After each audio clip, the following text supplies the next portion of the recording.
Ladies and gentlemen, right now this is an emergency warning to every single one of you. You need to understand that the market sentiment on XRP right now is at rock bottom levels. Everyone's focused on Bitcoin. Everyone loves Bitcoin. But remember when I've always told you Bitcoin is the shiny object distraction in the crypto market, meant to get your attention away from the high ROI yielding altcoins. Oh yes, my friends, we're right there. We've seen some alts exploding already. I've mentioned VeChain, I've mentioned HBAR, and I've mentioned gains in AGIX as well, a powerful AI play that I've been in since 8 cents. But more is coming. I've always told every single one of you that XRP likes to move last during bull market cycles. That is the typical tendency. However, if we are forming a 2017 style bull run cycle right now, which is possible, XRP is going to be well on its way on a magnificent bullish rally. There is currently news of an Xrp ETF being worked on in the background, and you don't have to listen to me say it. This is a mainstream conversation Brad Garlinghouse is having right now. And as we see everything going on, the tide is shifting with crypto in America. You would welcome an Xrp ETF then? We would certainly welcome it, and I think it's inevitable that there'll be, multiple ETFs around different tokens. And I think you'll even see ETFs potentially around baskets that also, I think, further diversify that risk. Are you in talks with the largest issuers, particularly BlackRock, to get this done? Well, I'm not going to comment on that. I know BlackRock has said some things publicly. We think it makes sense for the XRP community overall. Ripple obviously is a very important stakeholder in the XRP ecosystem, but we're not the only player. And look, we've seen, before the SEC lawsuit, XRP was the second most valuable digital asset. I think because of the headwinds of that lawsuit, we've now seen that largely abate. But the long-term view on these things is about, how do you create utility and really solve real-world problems with these different digital assets? Now, guys, I had to play that to get the XRP army in line right now. I've always stated 2024 is the year for XRP and nothing can stop us now. You're getting the mainstream talking about an XRP ETF being on the way as Ripple is conquered 3-0 against the SEC and more wins to come. You have to be in XRP before the news breaks. That is the only way to make money. Nobody's going to send you an email. You need to be in before it's over, before the news. That's how you become the new 1%. Market sentiments are low for the general XRP investor that doesn't understand what they own. But for those of you that do, the XRP army does have a voice. And John Deaton's a very powerful one. He'll be going toe-to-toe to Elizabeth Warren. And man, I'm looking forward to watching him nip at her heels, look her in the face, and tell her all the negative she's done. When in reality, it was just a food stamp warrior that was helping everyone in XRP and in the US in regards to crypto. Oh, John has a legitimate shot. And don't you forget it. The ripple in space-time the XRP army has made will be remembered forever. And every single one of you are a part of it. Now, guys, this message was so important, and I just found out about this XRP ETF video today after I've recorded my normally scheduled video. So not only do you get this beautiful message, not only do you get bullish confirmation from Brad and from me, but you're also going to get another conversation that needs to be discussed. The bull run of 2024 is at our doorstep, and generational wealth is going to be made by every single one of you watching this video. Now, guys, on to the normally scheduled, aggressively average content. Welcome back, ladies and gentlemen. This is the Bearable Bull here. And I got this aggressively average content for you today. As ladies and gentlemen, we have arrived to what 2024 is going to make us feel like. Tell me you're not on the edge of your seats right now as you're enjoying the bullish prices that crypto has to offer you. $52,000 Bitcoin is on the table in front of us right now. XRP is still XRPing and trading sideways. But as we continue to scroll lower, the altcoins are really stealing the show. Currently, you'll see some standouts like HBAR at 10.5 cents, absolutely ripping. HBAR is just going to be one example of how cryptos are going to absolutely explode this time around. We already saw VeChain give us 50% in a day. And there will be many other tokens giving us beautiful gains. How often do you have an opportunity like this in front of you? Imagine going to the stock market trying to look for 25% gains within 24 hours. Best of luck to you. Here, this is standard practice in crypto. And this is standard of a crypto bull market. You have been warned. Get your positions in these tokens. If you were waiting for a pullback, that it's fine. Guys, a pullback is actually still probable. But it is a bull market. The overall context for 2024 is bullish. Forget the short term and know that mid to long term is guaranteed. You don't want to be in the sidelines, missing the fourth industrial revolution. So I ask all of you to get your ducks in a row. Politicians, like I stated in my previous videos, are beginning to align in order to pass more positive crypto laws. And here we have Sam Bankman-Fried with his first photo since being in prison. Damn, my friends, I don't know about you, but Sam Bankman-Fried doesn't look like he's doing too well. Sam Bankman-Fried and FTX destroyed a lot of credibility from the anti-crypto army Elizabeth Warren was trying to build because they were heavily associated with him. And guys, I have to tell you that these politicians are scared. John Deaton is on Elizabeth Warren's radar. And you better believe the XRP community is going to be in the mainstream, leading from the front of this fourth industrial revolution. The XRP community is about to make a breakthrough. And we will become the new 1%. All right, let's look at future elections. Senator Elizabeth Warren, very unpopular among Republicans here in her state. She didn't win her presidential primary in the home state.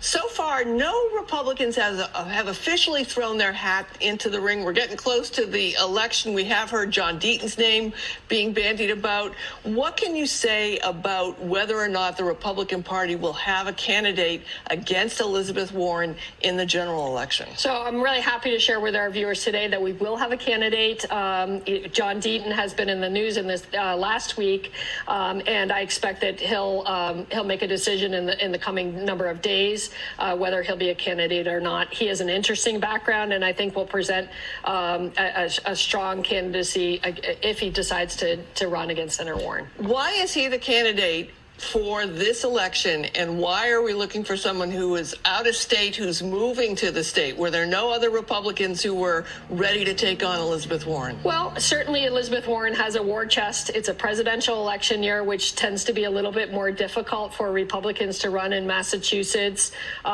Frankly, he came to us and said, he has a passion for running for office, and he wants to compete and present his vision, and he thinks his background really will resonate with voters here. And he does have some background in Massachusetts too, so it's not as if he's brand new to the state. You've had the Republicans have had a number of victories with non-traditional candidates. You could say Charlie Baker was a non-traditional candidate as well. Is this the route? Do you think this is a route to victory for? Well, we'll see. We'll see.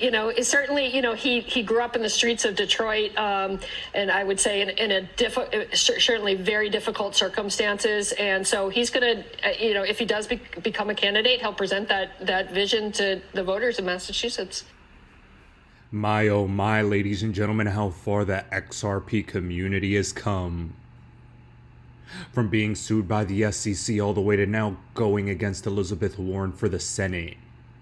Oh, the XRP army's gonna make a name for themselves. And needless to say, I think we're gonna make a dent in the universe. About the national bank and your relations regarding the digital lari, let me go the following way. What do you think? Why Ripple was chosen from the national bank as a partner in this quite ambitious project? Yeah, well, firstly, we're very excited and proud to have been selected by National Bank.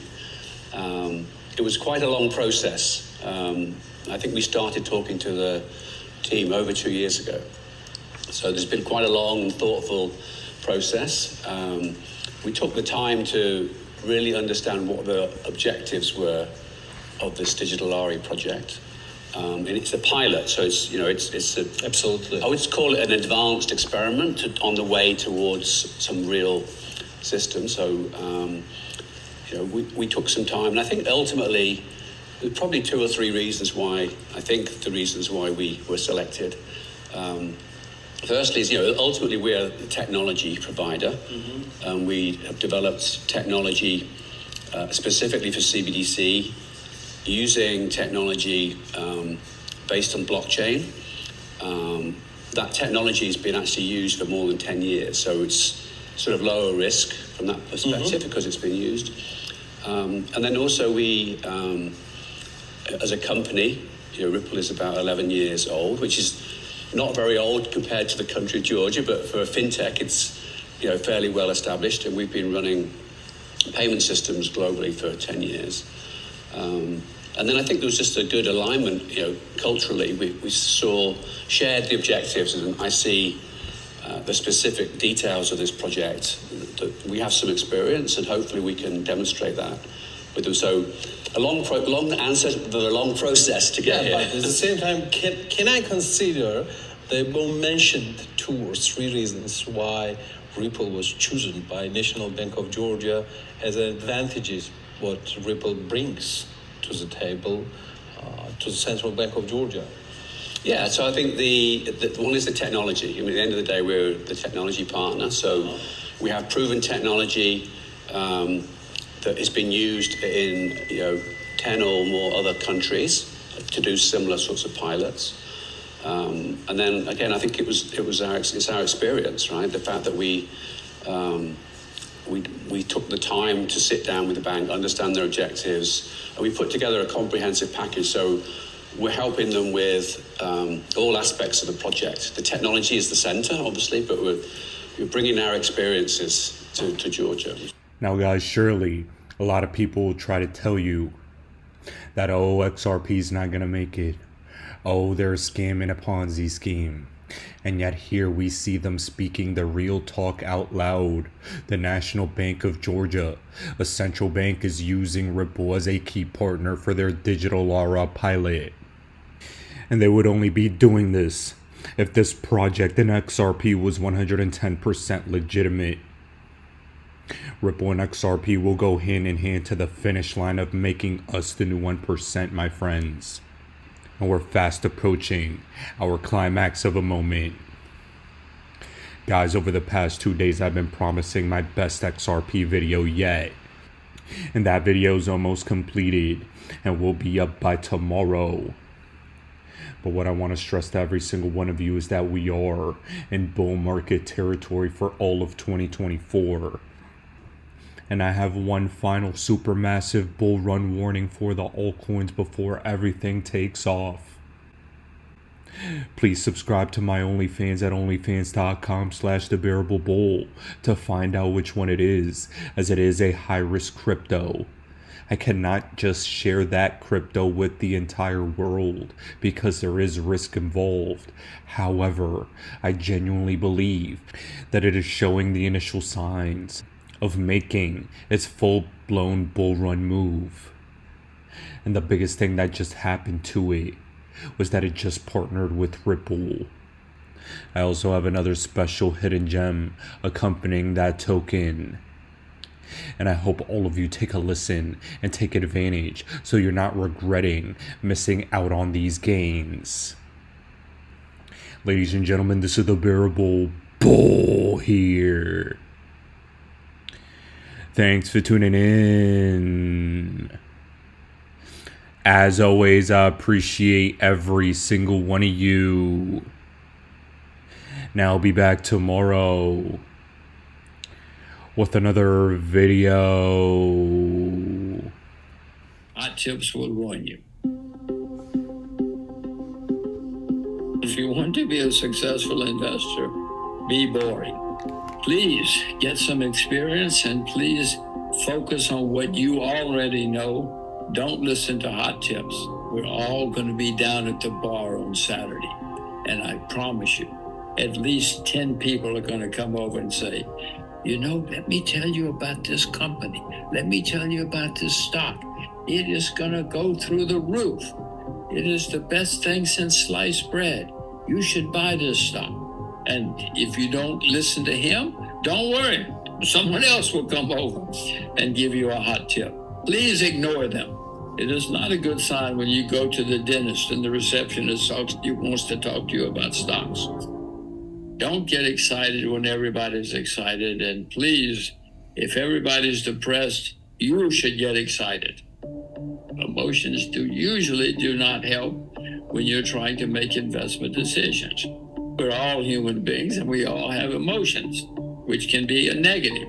Being cold-blooded and heartless can be useful if you are going to be a successful investor. Everybody should learn to only invest in what you yourself know a lot about. Don't listen to other people. Don't listen to hot tips. I mean, everybody watching this knows a lot about something. Fashion, sports, cars, something. And that's where you should focus. If I told you you only had 25 investments in your lifetime, you would be careful. You wouldn't jump in and out. Every time you heard a hot story, you wouldn't invest. You would be very careful and you would be successful. I know everybody thinks this is easy. It's never been easy for me. So please focus, concentrate, be disciplined, and wait until you find a good opportunity yourself. People will say, oh, that's boring. Be boring. If you want to be a successful investor, be boring. Diversification is not going to make you rich. Diversification is something that brokers came up with to protect themselves. So they won't sue you. And if they sue you, they won't win because you're diversified. If you want to get rich, you focus. You put all of your eggs in one basket. You better be sure it's the right basket, and you better watch that basket very, very closely. But that's how you get rich. Henry Ford didn't diversify. Thomas Watson didn't diversify. These guys put all their eggs in the right basket and got very rich. The problem with success is you think you know what you're doing, you think you're smart, you get cocky, you get arrogant. I learn more from my mistakes than I do from my successes.